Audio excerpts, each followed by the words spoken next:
har tomonlama qobiliyatli hamda fanlarni chuqur o'rganishga qiziqadigan yoshlarni aniqlash va ulardagi iqtidorni yanada rivojlantirish uchun zarur shart-sharoitlarni yaratish kabi maqsadlarda har yili umumta'lim maktabi o'quvchilari o'rtasida fan olimpiadalari tashkil etib kelinadi. Fan olimpiadasi bu o'quvchilarning o'zlari chuqur qiziqadigan fan yo'nalishlari bo'yicha egallagan bilimlarini sinovdan o'tkazish jarayoni hamdir.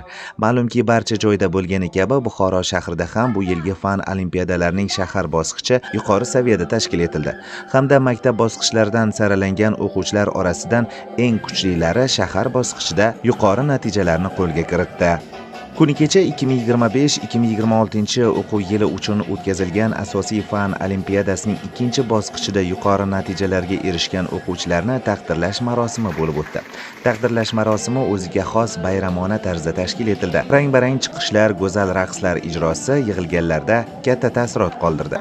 Ma'lumot uchun, olimpiadaning shahar bosqichida jami 3115 nafar o'quvchi ishtirok etib, ularning 117 nafari faxrli o'rinlarni egalladi. Jumladan 39 nafar o'quvchi birinchi o'rin, 39 nafar o'quvchi ikkinchi o'rin va 39 nafar o'quvchi uchinchi o'rinni qo'lga kiritdi. G'olib o'quvchilarning mehnati munosib qadrlanib, ularga qimmatbaho va esdalik sovg'alari topshirildi.